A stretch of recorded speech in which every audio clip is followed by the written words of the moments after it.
los niños. Y este versículo que nos habla acerca de que presentaban a niños para que Jesús los tocase y los bendijera, ¿verdad? Antes de poder continuar a la palabra de lleno, hermanos, les pido que saquen tantito su teléfono, lo vamos a poner en silencio y entonces sí, o en modo avión, no sé, como usted quiera, y ya. Nos tenemos que desconectar del mundo porque es momento de conectarnos con Dios, porque esta palabra es para usted y es para mí, pero a veces estamos distraídos en qué noticias vendrán de allá afuera, ¿no? Y pues no ponemos atención acá. Entonces, la hermana Lady hace 8 días nos daba una explicación muy amplia sobre acerca del orden, ¿cierto? Y espero que usted lo recuerde, que si no, no pasa nada. En la página de Casa de Oración Sinaí, usted lo puede recapitular, volver a escuchar esa enseñanza, no ahorita, después, y ya posterior, para que a lo mejor nos agarre a todos los demás. Ahora bien, este tema, hermanos, me he de confesar, cuando nos lo mandaban, yo le decía, no, a mí como, ¿por qué niños? No me malentienda, pero a veces cuando alguien que no tiene hijos habla de los niños, las personas suelen ponerse así. ¿Y tú qué vas a saber si no tienes hijos? Pero ¿saben algo? Yo entendía y de verdad estuve trabajando semanas atrás con este tema y cambió de estructura mi sermón el día de ayer, porque yo quería abarcar niños y físicos, pero también espirituales, pero también, o sea, como que hacer una división para que no lo tomáramos como tan, ay, Lupita, se mete en temas que no sabe. Pero ayer en las enseñanzas que nos dieron, en los talleres, en la plenaria, Dios confirmaba hacia dónde quería que yo tomara esta prédica. Y en la noche ahí me veía, ¿no? Ay, Señor, y venían temas, y venían más temas, y venían cómo los meto, porque solo tenemos cierto tiempo, y Rubén luego ya tardó la grabación. Rubén, perdóname, espero no extenderme, lo prometo. Pero es importante todo lo que vamos a hablar el día de hoy. Por eso es que yo le pido que aunque no tenga hijos, preste atención, porque sí tenemos sobrinos, sí tenemos, bueno, yo todavía, sí, nietos. Sí tenemos personitas pequeñas que nosotros vemos, pero también, aunque no sean familiares, tenemos vecinitos y ellos también necesitan de esta palabra, de este amor, de este consuelo y saber que son importantes, ¿sí? Ahora, cuando hablamos de orden, hermanos, a veces lo reducimos a lo administrativo y se convierte en un reglamento. Y vemos que es algo externo, es algo que se impone y que se cumple por obligación. Pero cuando el orden nace del respeto, la organización y la reverencia, se transforma en la expresión del carácter de Dios mismo. Ahí radica la diferencia. No tenemos que ver el orden como una imposición, sino como algo que nos va a ayudar a reflejar el carácter de Dios. Nosotros no ordenamos a la iglesia porque así se hacen las cosas, sino porque el Dios que adoramos es en su naturaleza un Dios de orden y toda reunión que le pertenece debe reflejar quién es Él. Entonces sabemos que Dios es un Dios de orden y todo lo que realizamos lo hacemos con orden y en orden. Los niños, hermanos, son una metáfora de humildad, de esta humildad que necesitamos para entrar al reino de los cielos. Tener la humildad de los niños consiste en ser como ellos en su fe, ser vulnerables y en su capacidad de seguir, de seguir su camino sin la ayuda, la orientación y los recursos de los padres, ¿verdad? Todo niño necesita que el padre lo oriente, que el padre le provea, que el padre le ayude. Y a veces, y nosotros mismos necesitamos eso. Tal vez algunos ya grandes, hasta de nuestros padres, pero tenemos un Padre celestial. Y eso es a lo que Jesús quiere que nosotros también entendamos. Los niños son esta metáfora de humildad y de cómo debemos vivir nuestra fe, pero también de cómo debemos de depender de Él. La actitud de Jesús hacia los niños era completamente diferente a la de los otros líderes del judaísmo. En la mayoría de las culturas, hermanos, en esas culturas antiguas, los niños eran considerados una carga hasta que crecían y se hacían lo suficientemente fuertes para contribuir al sustento de la familia. Yo diría aquí, tal vez esto no se ha olvidado y esta cultura siga pensando que los niños son una carga hasta que crecen y entonces los vemos como un sustento para nuestra familia. Los discípulos, lo que acabamos de leer, estaban formados bajo esa misma mentalidad y consideraban a los niños una distracción molesta. Yo pensaba, decía, a veces nosotros actuamos como esos discípulos. Los niños, así como de, ay, no corra, no hay. Ojo aquí, no es que en la iglesia tengan que estar corriendo o que estén dando vuelta como pirinola. Es que aquí hay un orden, ¿sí? Eso es diferente al que los veamos como un estorbo, ¿vale? Sí quiero que esto quede como separado porque entonces al rato vamos a seguir viendo a los niños correr de arriba abajo, pegarse en aquí, chocar. A veces creo que nos duele más a nosotros que a los papás o a los mismos hijos. Ahora bien, hermano, cuando el orden se entiende solo como una estructura administrativa, los niños son percibidos como una interrupción, algo que hay que controlar, silenciar o mantener al margen para que las cosas importantes, es decir, la enseñanza de los adultos y el ministerio cobre seriedad. Puede fluir sin distracción. Esto es exactamente lo que hacían los discípulos en Marcos 10:13, que es lo que acabamos de ver. Las personas traen a los niños a Jesús y ellos los reprenden, porque en su lógica mantener el orden significaba apartar a los niños. Y a veces pasa, hay niños que vemos que están cantando, orando, pero están gritando. Yo no dudo, ayer nos decían y ahorita lo vamos a retomar, niños que son muy sensibles y tocados por el Espíritu Santo, pero también nosotros les debemos de enseñar el orden, ¿sí? Porque no está mal que lo hagan, porque están alabando y adorando al Dios vivo, cosa que nosotros ni nosotros mismos lo hacemos. El Espíritu Santo se mueve en ellos, pero hay que enseñarles ese orden. Y el texto dice que Jesús se indignó ante los discípulos por su actitud de mantener el orden, apartando a los niños, y esto no le pareció. Él tuvo los discípulos tuvieron celo por la reverencia, pero ellos no vieron que violaban en sí la misma reverencia. El niño deja de ser el que necesita ajustarse al orden de los adultos y se convierte en el modelo de cómo se recibe el reino. Por eso el orden sagrado, hermanos, genuino, no se mide por cuán silenciosa o controlada está la reunión, sino por si refleja el corazón de Dios. Lo que se recibe, quien se acerca y bendice a estos pequeños en lugar de apartarlos. Jesús no le pide al niño que tenga madurez de un adulto para que él lo pueda recibir, ¿verdad? No vemos que Jesús le dice, no, tampoco te acerques hasta que no estés maduro, hasta que no entres en orden, entonces sí te puedes acercar. Él no lo hace de esa manera. Él dice y él permite que se le acerquen. Versículos, un capítulo antes, de hecho,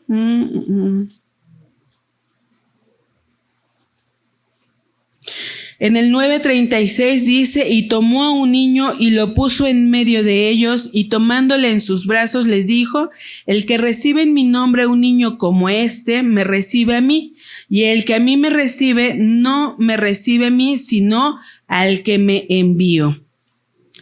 ¿Cómo vemos esto? Si ilustramos este versículo, lo veríamos como un padre que enseña a caminar a su hijo. no lo condena porque tropieza y tampoco lo va a cargar para siempre, para que este pequeño no se caiga, ¿verdad? Usted cuando enseñó a caminar a su niño o ahí estaba con el niño, lo guiaba, o si el niño se caía, le pegaba, te estoy diciendo, y se lo sonaba, no, ¿verdad? Lo levantaba con amor, le daba esa confianza y otra vez, o lo cargaba. Ay, no, ¿sabes qué? Como estás muy lento, como estás muy torpe, como no sabes, te voy a cargar. ¿Hacía eso? ¿Verdad que no?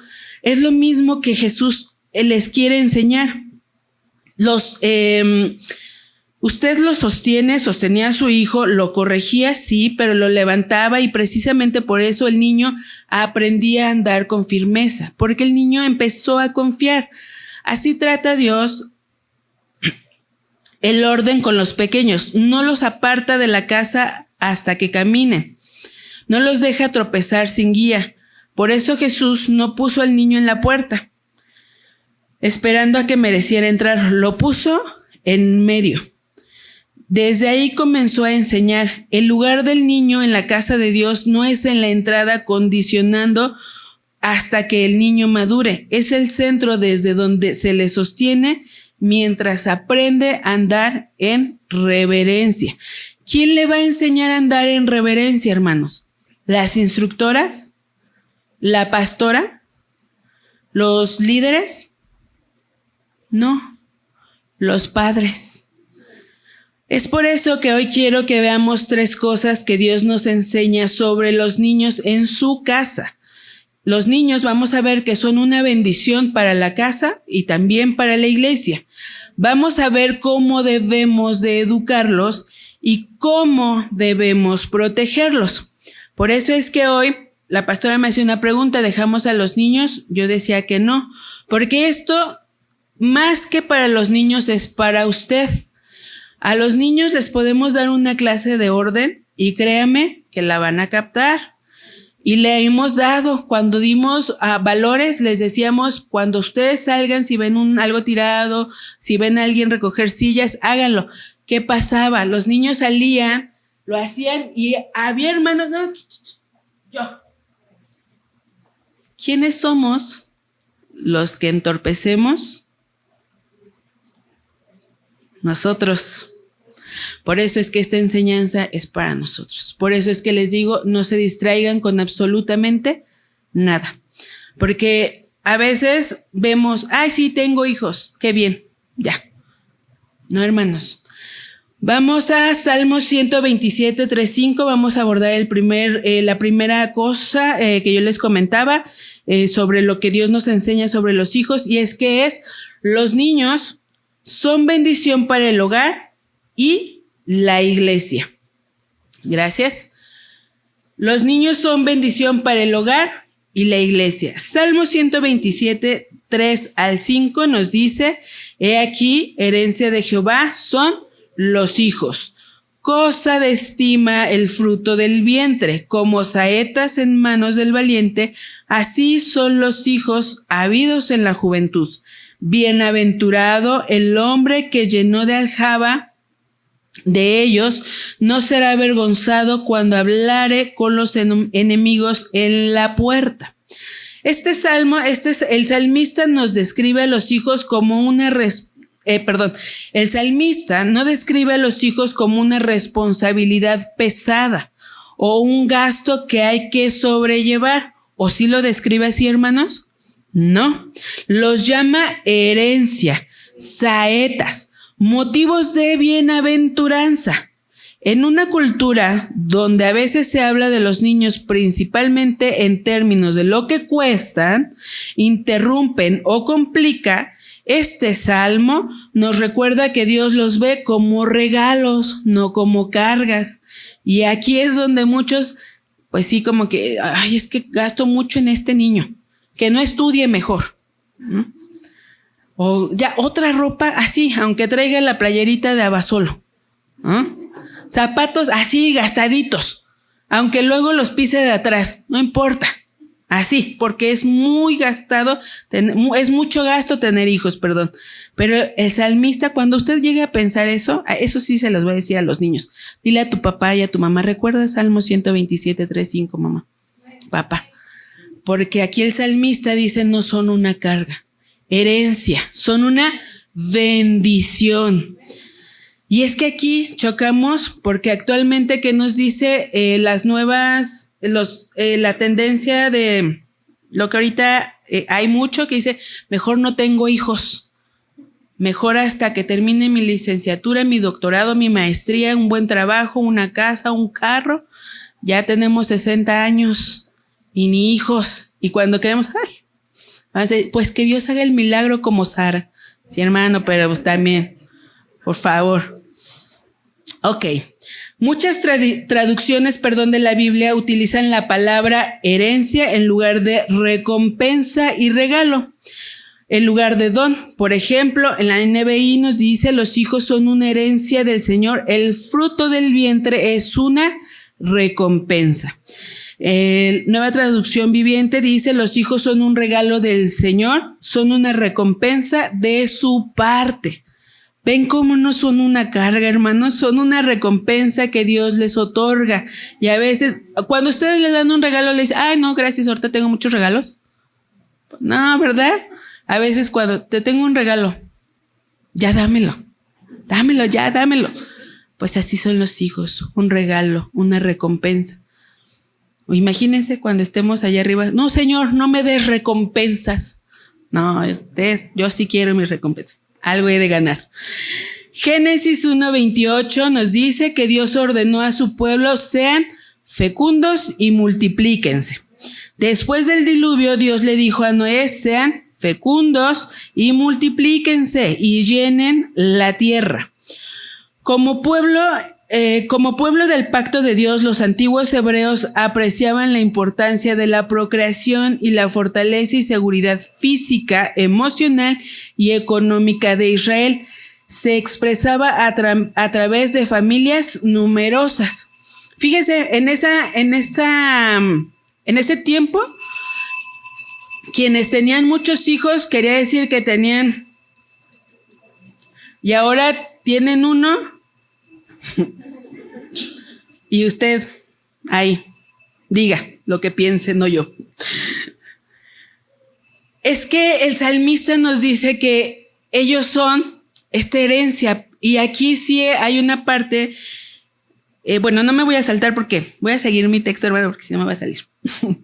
Los hijos son una fuente de gran gozo y placer. Eso nos dice Proverbios 23:24. Al mismo tiempo, cuando desobedecen y se rebelan, pueden causar mucho dolor y aflicción a sus padres. Eso es cierto. Criar a los hijos requiere una gran inversión de tiempo, recursos y amor. Y aquí no vaya a decir, pues como no tengo ni tiempo, ni recursos, ni amor, pues mejor no tengo hijos. No, porque es un mandato. Ay, ¿no? Pero las recompensas resultantes son incomparables.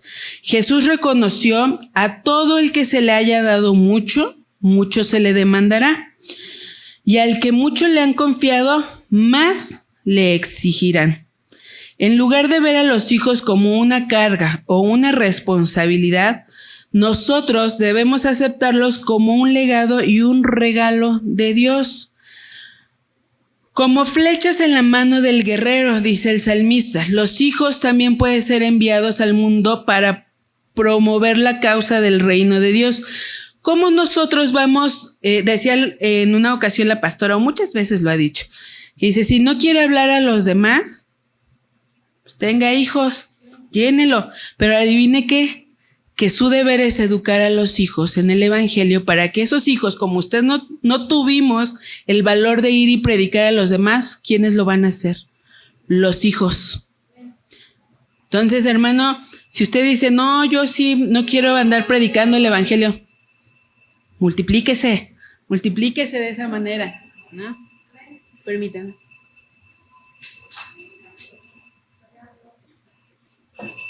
Ahora, perdón.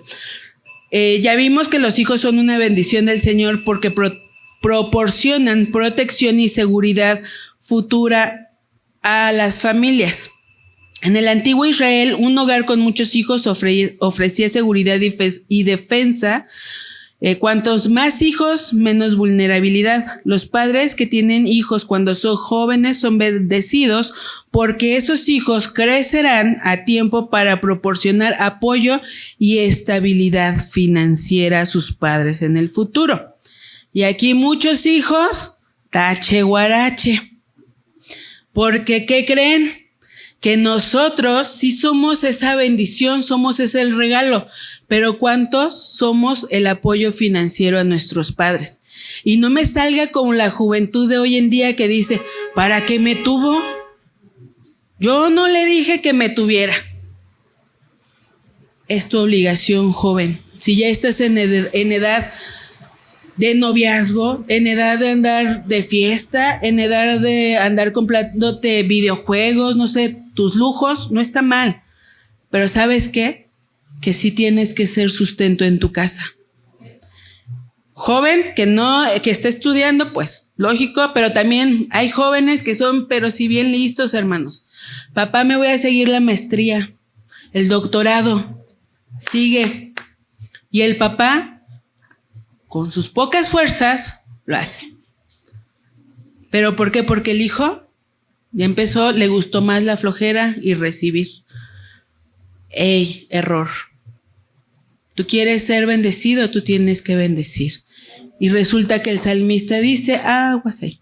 El salmista dice que nosotros los hijos somos esa bendición para nuestros padres. ¿Ya estás casado? No, pues es que yo dependo de mi marido.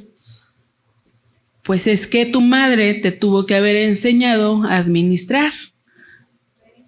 Y aquí pues viene otra parte que nos dice que las mujeres ancianas enseñen a las más jóvenes, ¿no? Entonces, ¿qué estamos haciendo mal? ¿No? Y a veces, pues es que no me alcanza. Pues no te alcanza porque no te administras, porque no tenemos ese orden. La semana pasada nos hablaban, ¿verdad? El orden en las finanzas. Entonces, ¿cómo queremos que algo nos alcance si nosotros no cumplimos con Dios? Pero también esta parte de bendecir a nuestros padres. Bueno, sigamos, hermanos. La afirmación de Salomón de que los hijos son como una bendición del Señor no significa que Dios no haya bendecido a las parejas sin hijos, porque van a decir, ay, como no tengo hijos, no fui bendecida por Dios, no tengo esa recompensa por Dios. No, no significa eso. Dios les puede otorgar el favor de otras formas. Y hay una parte, me parece que es en, no sé si es Timoteo, Tesalonicenses, donde nos habla de aquellas mujeres que no han tenido hijos, pero muestra que los hijos no solamente son los que nacen del vientre. Viene otra palabra en hebreo para Timoteo, ¿verdad? Para estas mujeres, o sea, porque no es gracias. Exacto, o sea, no solamente es engendrar hijos espirituales, ¿sí? Entonces, tu recompensa, mujer, tu recompensa, varón, va a venir de otra manera, ¿sí? Tampoco nos cerremos a que no fui bendecida por Dios, mi favor. No, es difícil aceptar a veces las respuestas de Dios, pero también Dios tiene diferente forma de darte ese favor, de darte ese regalo, de darte esa recompensa. Y entonces, hermanos, podemos ver que pero recibir bien esa bendición no significa dejarla sin forma, precisamente porque el niño vale tanto. Dios nos llama a educarlos con una seriedad. Y aquí es donde vemos el segundo punto. Voy a tratar de irme rápido, pero sí quiero que queden claros estos dos últimos puntos, hermanos, porque son como los más que quiero que nos queden más a detalle. La educación, hermanos. Ya vimos que los hijos son la bendición de Dios, pero en la educación nosotros como padres los tenemos que formar, ¿sí? No es tanto el tema de la instructora, porque ustedes nos lo han dicho en reiteradas ocasiones, las instructoras solo lo tienen los domingos y al mes yo creo que serían 2 horas porque ustedes a veces no los traen, pero si quieren que aquí, ay, di que eres cristiano, mejor no, porque dan mal ejemplo, hermanos. Pero esto no es de los niños, es de los padres. La psicología del desarrollo, hermano, describe al niño en etapas y estas etapas gana gradualmente una autorregulación emocional, donde nos van a llevar, esta psicología del desarrollo nos habla de la autorregulación emocional, el pensamiento moral y la autonomía con el tiempo. La psicología del desarrollo, la educación y una nueva manera que está dada como el modelo de crianza respetuosa, que es la que actualmente se está llevando a cabo por muchos de ustedes. Aunque no digan amén, créanme que sí lo están haciendo. Esta crianza respetuosa que cree que está basada en teorías y en cómo algunos psicólogos fueron las que las nombraron. Y dentro de estos psicólogos está Piaget, está Freud, está Erik Erikson y hasta María Montessori. Pero todas estas son corrientes humanistas. Entonces, usted lo que está tratando de educar a su hijo es en una corriente humanista, no en una que está fundamentada aquí en la palabra de Dios. ¿Qué es lo que les enseñan en este tipo de crianza bíblica? Primero, ¿cómo es el corazón del niño? Esa tablita no sé si se alcance a ver bien, si no posterior les mando la presentación.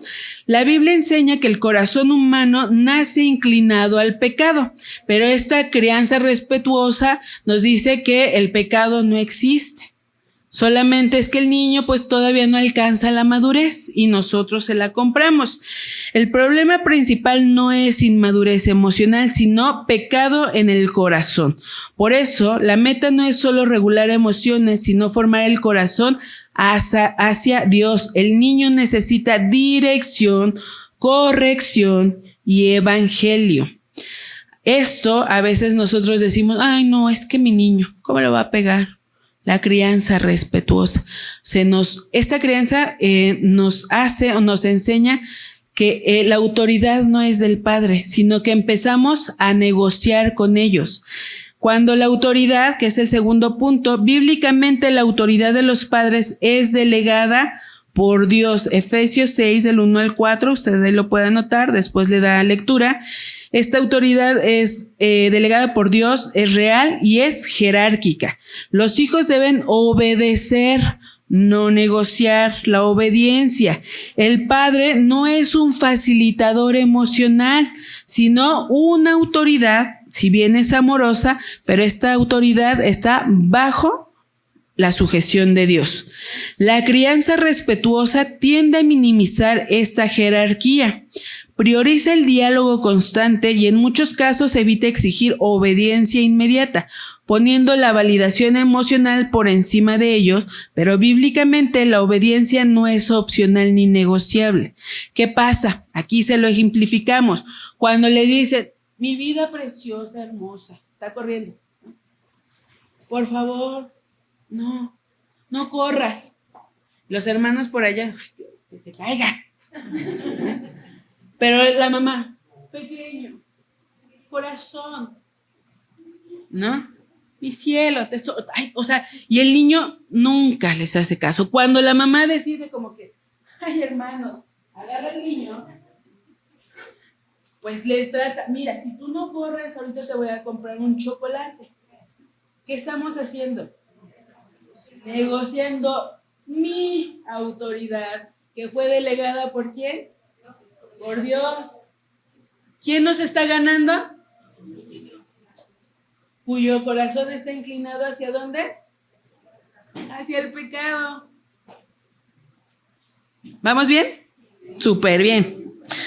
Disciplina.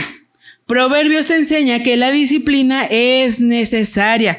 Fíjense que no dice que la autoridad es con golpes, ¿verdad? Dice que es amorosa. Sí, claro.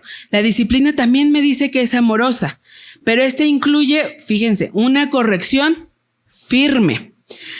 La necedad está ligada al corazón del muchacho, mas la vara de la corrección la alejará de él. Esto nos dice Proverbios 22:15. Como me acuerdo que la pastora dice, yo tengo ahí mi vara. Yo le voy a decir, déjela aquí, pastora. Habrá padres que la necesiten. Padres son los que tienen que corregir, ¿sí? Los padres. No es abuso, pero tampoco ausencia de consecuencias, ¿sí? La crianza respetuosa tiende a rechazar el castigo y las consecuencias que éste trae, enfocándose en acompañar emocionalmente. Muchas versiones modernas eliminan por completo la idea de corrección firme. Volvemos. No le voy a pegar. Pobrecito, lo voy a traumar. Mi niño. Pero es que les toman la medida, les tomamos a los papás. Y te voy a pegar. No me pegas, pégame. Cuando nos pegan, ¡ay! ¿No? Y van y en un rincón y ahí están chillando. No falta el hermano, la hermana. ¿Qué pasó? ¿Qué creen que están haciendo, hermano? Ay, hermana, es que ahí hasta yo. Estamos quitando autoridad y disciplina al padre. Y entonces el papá se siente mal y va con el niño y, ay, no llores. Mira, es que sí te pegué, pero es que no era mi intención, pero es que, y empieza a justificarse el padre.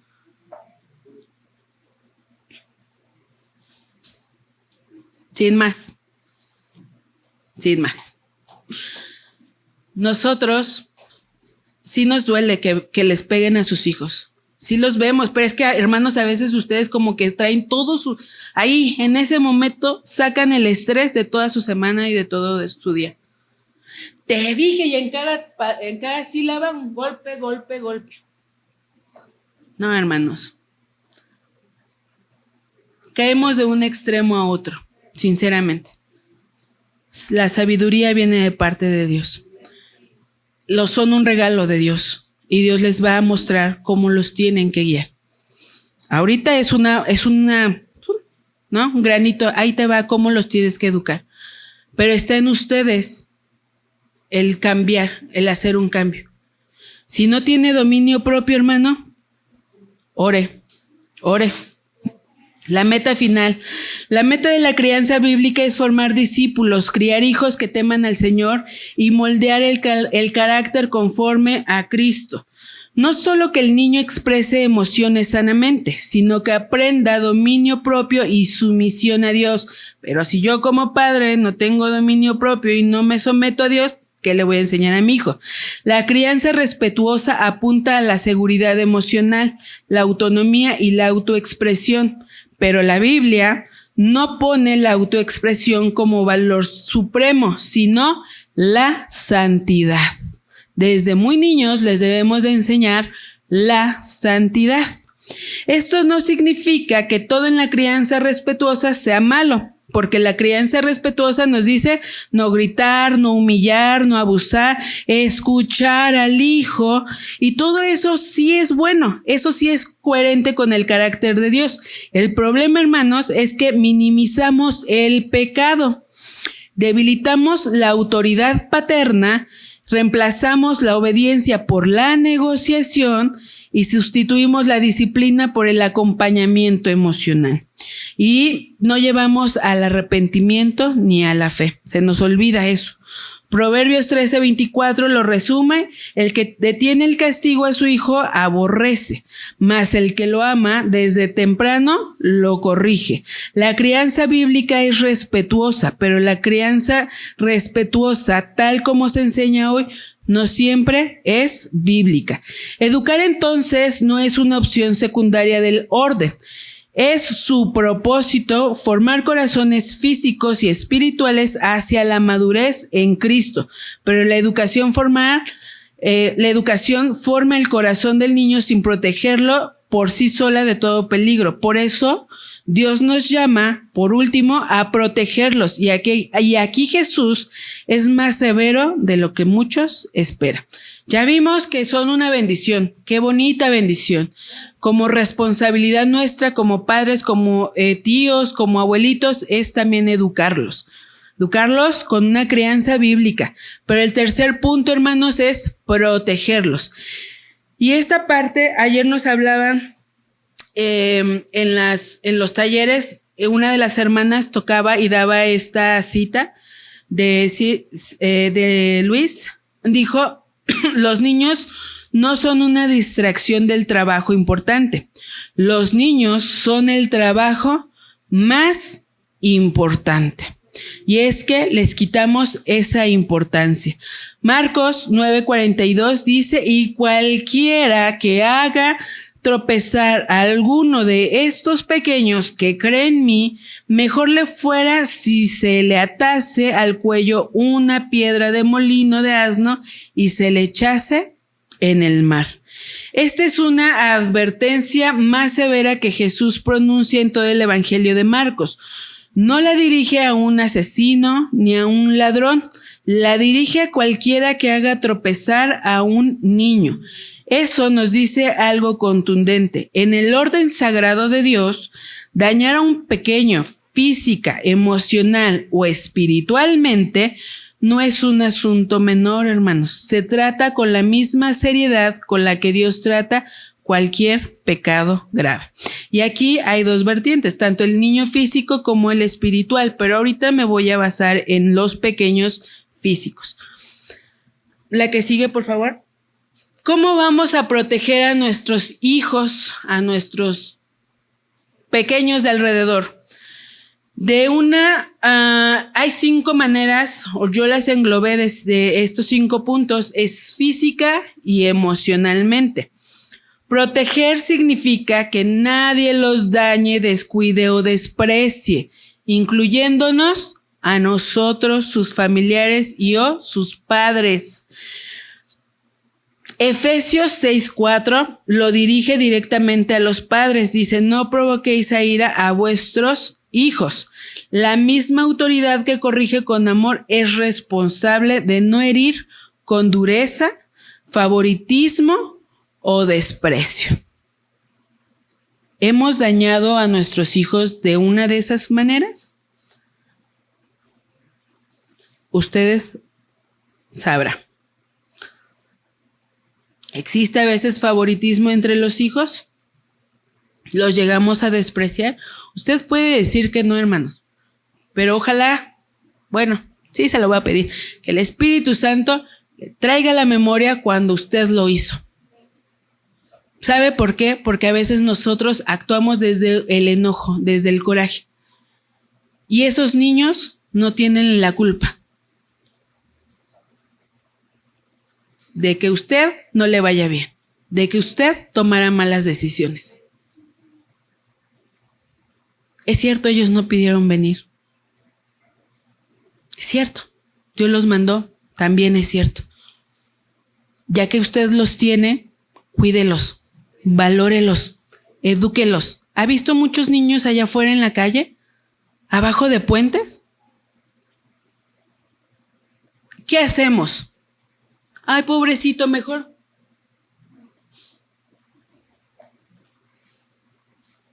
Pero si a sus mismos hijos en casa, hermanos, no los cuida de dañarlos física y emocionalmente. La siguiente, por favor. Protección espiritual.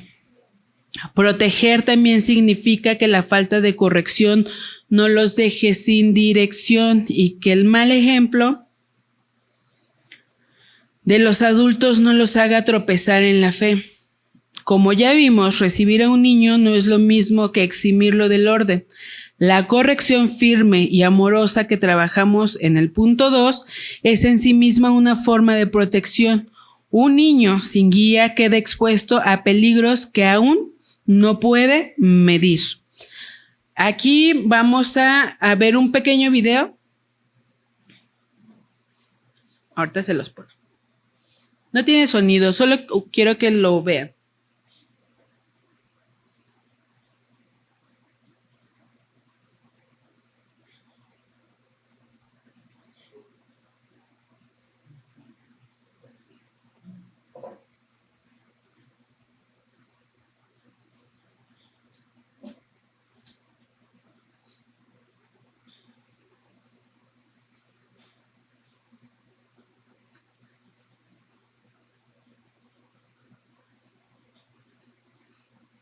Gracias.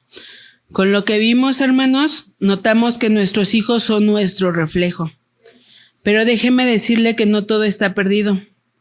Ayer, en la primera plenaria, escuché una frase que la verdad me impactó mucho.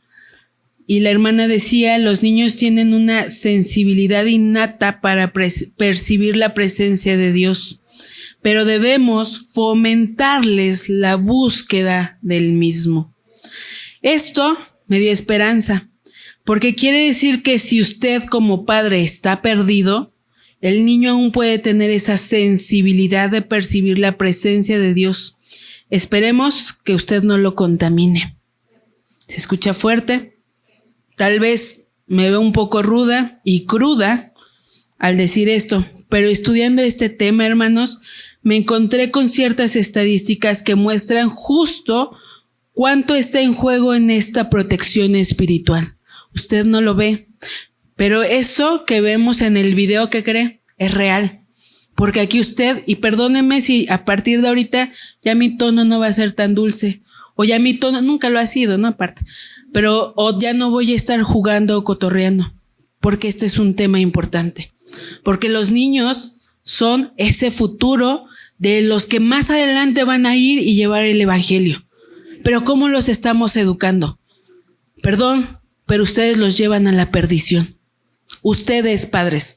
No los instructores, no la pastora, no los demás. Ustedes. Porque no tienen ese cuidado. Porque bajo su crianza respetuosa los están perdiendo. Porque aquí levantamos manos, lloramos, ¡ay, Dios!, nos arrodillamos. En casa, como esos videos, golpeamos. Con ira nos enojamos y azotamos las cosas. Gritamos.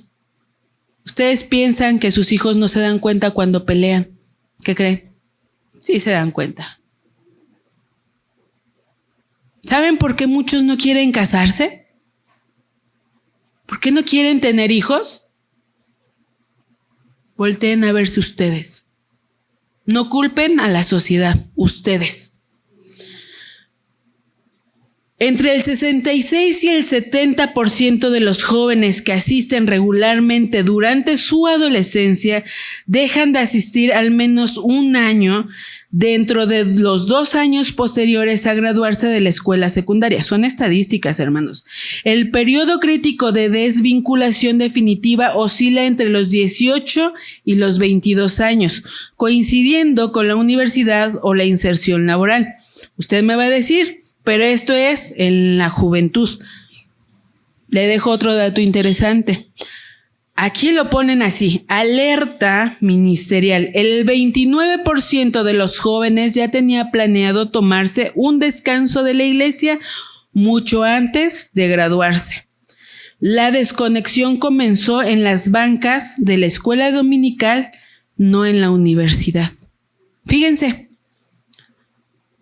A los jóvenes, hasta los 18, los obligan porque les dicen, estás bajo mi autoridad. A los 18, los jóvenes, ¿qué creen? Ya no, papá, ya no, mamá. Legalmente, soy un adulto independiente. Papá, les pueden decir, sí, pero como yo te sigo manteniendo tus estudios, sigues estando bajo mi autoridad. ¿Sí? Pero también, ¿qué autoridad, hermano? ¿Qué tipo de autoridad? Si ustedes no están sujetos bajo la autoridad de Dios. Ahí les digo. Las estadísticas demuestran que el ejemplo diario de los padres en el hogar tiene un impacto drásticamente mayor que la educación infantil o dominical recibida en la iglesia. ¿Qué es lo que los va a afectar más? ¿La escuela dominical? ¿La iglesia? El ejemplo diario de los padres en el hogar. Pero también hay otra. Los jóvenes no abandonan la fe por lo que les enseñaron en las aulas, sino por la falta de autenticidad en sus casas durante su niñez. Pues es que somos cristianos de doble ánimo. Aquí predicamos, aquí evangelizamos, aquí hablamos. ¿Y en casa? ¿Qué estamos haciendo? Simplemente, un ejemplo. Aquí nos venimos a dormir. Aquí venimos a platicar en la prédica, estar en el celular en la prédica.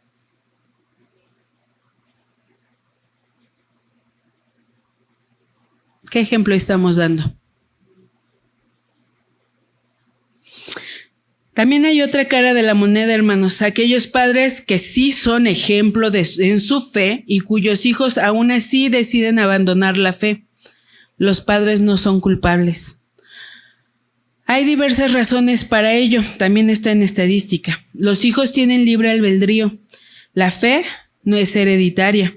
Un padre puede transmitirle los valores, la enseñanza bíblica, pero no puede obligar al corazón a someterse a Dios. Y también inciden factores externos como traumas o crisis de salud mental ocultas, dudas intelectuales ignoradas por la iglesia local o el alto costo cultural de sostener posturas bíblicas frente a la presión social de sus pares. No hacen apologética, no defienden su fe. ¿Por qué? Pues si mi papá no la defiende estando en casa con un simple ejemplo, ¿yo cómo voy a defender una fe que ni siquiera tengo bien fundamentada? Formación clara, el punto que sigue, por favor. Formación clara sobre la identidad y sexualidad. Debemos de protegerlos, porque hoy en día proteger a un niño también significa darle un fundamento claro sobre quién es. Génesis 1:27 declara: y creó Dios al hombre a su imagen, a imagen de Dios lo creó, varón y hembra los creó. Jesús mismo en Mateo 19:4 lo afirma, confirma ese diseño como el punto de partida para entender la identidad humana. Nuestros niños, hermanos, crecerán rodeados de mensajes culturales que presentan la identidad y la sexualidad como algo que cada quien decide por sí mismo, sin referencia a un diseño previo. Protegerlos no es aislarlos de esas conversaciones ni tratarlas con desprecio hacia quienes piensan distinto. Es asegurarnos de que primero conozcan con claridad lo que la palabra de Dios enseña sobre cómo Él los hizo, para que puedan evaluar cualquier otra narrativa a la luz de esa verdad y no al revés. Esto se enseña con firmeza doctrinal, pero también con la misma gracia con la que Cristo trató a cada persona que encontró. ¿Cómo los vamos a proteger de esto? Con los temas aquí en la iglesia, pero también en su casa. Saben, a veces hay temas que a mí me gustaría que se tratase allá, porque en la escuela sí los dan desde muy pequeños. Sexualidad, la ideología de género, todo eso, hermanos, allá, y los niños lo saben. Y todo está sexualizado. Todo. Y nosotros a veces, como no sabemos, como no tenemos la curiosidad de qué dice la Biblia sobre esto, o cuando aquí les dicen, hermanos, vamos a tratar estos temas, o hay talleres, vayan, ¿qué hacemos? Ay, después que vengan y me lo platiquen. No es mi deber. Bueno, sí, pero me refiero a que ustedes como padres, como ustedes, ¿cómo voy a enseñar a mis hijos? Si ni yo sé, y a veces hasta decimos, no, amor es amor. Esa frase está allá afuera. Amor no es amor. Hay un hombre y hay una mujer que Dios creó. Tú eso les tienes que enseñar a tus hijos. Pero a veces que decimos, es que no, porque luego va y lo va a decir a la escuela. ¿Y por qué no lo puede ir a decir a la escuela si la escuela viene, de allá viene y mi hijo me dice, me enseñaron esto o aquello? Yo sé que se van a meter en un problema, hermanos, pero también es necesario que ustedes conozcan sus derechos. La legislatura. ¿Ven cómo? O sea, yo sé que decimos, ay, ser padre solo es darles dinero. No, hermanos, de educación. Y para eso ustedes también tienen que estar informados. Pero a veces estamos, pero si bien entretenidos en el celular, en el chisme. ¿Usted alguna vez ha investigado estos temas? Así nada más por pura curiosidad, que, ay, ¿cómo yo puedo defender esto bíblicamente? Leyendo, yo le aseguro que no, ni el 1% lo ha hecho, porque es algo que vemos, ay, que se lo enseñen después, pero es nuestra responsabilidad protegerlos de esto. La que sigue, protección ante el abuso sexual. Esta es quizás la protección más urgente y la que menos queremos mencionar en voz alta. Las cifras en México son alarmantes. Más del 16% de niñas y niños de 10 a 13 años y casi el 38% de adolescentes de 14 a 17 años reconocen haber vivido abuso sexual. 4 de cada 10 delitos sexuales en el país tienen como víctimas a menores de edad. Esto nos dice la Secretaría de Educación Pública. Según el Instituto Nacional de Salud Pública, la mayoría de estos casos no se denuncian porque en gran parte de ellos el agresor es alguien del círculo cercano al niño, un familiar, un vecino, alguien de confianza. A esto se suma el riesgo digital. De acuerdo con el INEGI, al menos 4 de cada 10 menores de 17 años en México han experimentado algún tipo de violencia digital, y estudios recientes señalan que 7 de cada 10 menores ni siquiera saben qué es el grooming. ¿Usted sabe qué es el grooming? No, tampoco. Yo tampoco, nada. El grooming es la manera en que un adulto se gana la confianza de un niño en línea con fines de abuso. Ese es el grooming. Estas cifras no deberían escandalizarnos, nos deberían escandalizar hasta la parálisis. Sino nos debería de mover a la acción concreta. ¿Qué vamos a hacer, hermanos? Ya la conocemos. ¿Y sabía que dentro de las iglesias también se puede dar esto? Es que son temas que no les gusta que hablemos, que nos dicen no, en privado.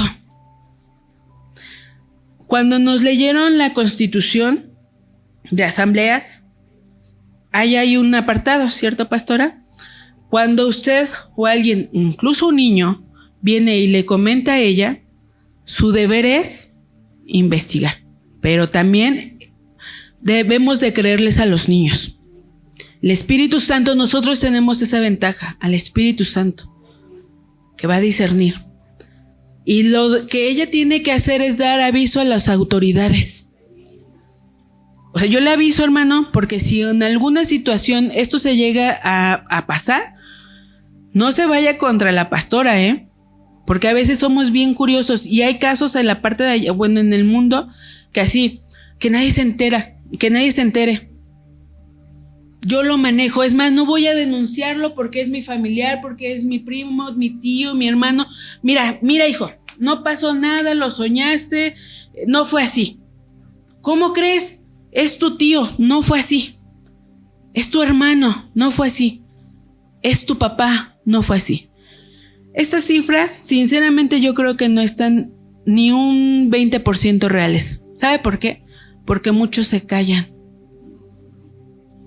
lo reprimen. ¿Y sabe por qué? Porque mamá, papá no están atentos.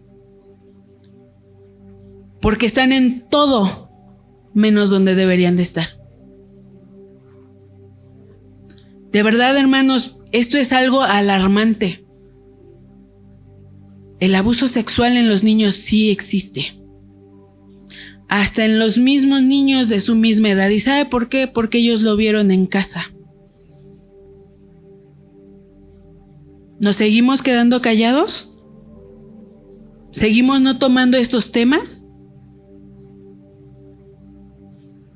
A mí me gustaría que más adelante se desarrollaran más a fondo. Pero a veces uno dice, hermana, hay que desarrollarlo. Y cuando los citamos a ustedes no vienen. Salud mental. Actualmente los niños se da ansiedad, depresión y pensamientos suicidas. La protección que ofrece la Casa de Dios no puede quedarse solo en lo físico y lo doctrinal, también debe de extenderse a lo emocional. Los datos son difíciles de escuchar pero necesarios. Según la encuesta nacional de consumo de drogas y alcohol y tabaco, En el 2025, el 10% de los adolescentes de 12 a 17 años en México, más de 1.3 millones, presentó malestar psicológico significativo en este último año. 1.3 millones. Una proporción mayor que en los adultos, imagínense. Los adultos creemos que tenemos problemas existenciales, pero los niños... Y un 3.3% de ese mismo grado de edad reportó haber tenido ideación suicida en los últimos 12 meses. Más de 440,000 adolescentes. Estas cifras son muy probablemente describen a alguien sentado hoy en esta congregación. Un hijo, un nieto, un estudiante del grupo de jóvenes, y muchas veces la iglesia, sin proponérselo, ha tratado estos temas con silencio o con vergüenza, como si hablar de depresión o ansiedad fuera señal de poca fe. Pero la escritura no minimiza el sufrimiento emocional. El propio Elías, después de una gran victoria espiritual, cayó en tal desesperanza que pidió morir, y Dios no lo reprendió por sentir eso, lo alimentó, lo dejó descansar y lo acompañó paso a paso de regreso a la esperanza. Proteger a nuestros niños y jóvenes en esta área significan 3 cosas concretas. Aprender a reconocer señales de alerta, es decir, verlos. Cambios bruscos de ánimo, aislamiento, pérdida de interés, hablar de no querer seguir viviendo. ¿Lo han escuchado? No, porque a veces no estamos atentos. Tomarlos en serio siempre. Los niños hay que tomarlos en serio siempre. Sin minimizar ni espiritualizarlos apresuradamente, y acompañarlos hacia ayuda profesional. Ojo, no como sustituto de la fe, sino como una expresión más del cuidado de Dios, que Dios nos manda a tener los unos por los otros. Estas cifras y en lo que decía este estudio es que incluso uno de los que está sentado aquí, aunque no sea niño, está propenso a estar pensando en esto. Imagínense. Pero somos bien buenos nosotros como adultos a ponernos caretas. Los niños, ¿usted sí presta atención a su hijo? Cuando tiene un cambio de ánimo, cuando de repente ya no está jugando como siempre, cuando solo quiere estar dormido.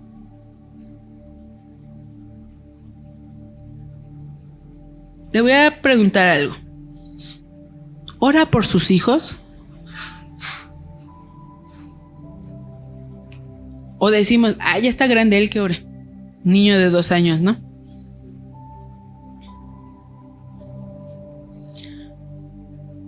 Un guardia de tránsito no detiene al niño que cruza mal la calle para humillarlo, sino para protegerlo de un peligro real que él mismo todavía no puede ver. Así protege Dios a través de nosotros, no para controlar, sino porque un niño sin protección está expuesto a riesgos que no alcanza a medir. Proteger a un niño no es sobreprotegerlo hasta anularlo, ni exponerlo sin cuidado a cualquier influencia. Es cuidar su cuerpo, su corazón y su fe, sabiendo que Dios toma muy en serio a cualquiera que los dañe. Hermanos, hoy vimos estas 3 responsabilidades que Dios tiene y nos pone frente a los niños. Primero nos dice, son una bendición, esa bendición yo te la di. Pero es tu deber educarlos, y ya te enseñé cómo educarlos. Luego nos dice, también es tu obligación protegerlos. Y tal vez usted puede decir, mi hijo está bien, no pasa por nada de eso. ¿Sabe que nosotros muchas veces no vemos lo que tenemos? O lo vemos, pero nos queremos hacer de la vista ciega. Es decir, no veo. Y los demás estamos viendo todo. Pero a veces no nos atrevemos a decir, porque ustedes están como fieras. De mi hijo no va a estar hablando, así no es. Usted no lo conoce, usted vive con él. Hermanos, No es necesario, se ve. Como la pastora nos dice, se ve cuando no oras. Así se ve. Vamos a ponernos de pie.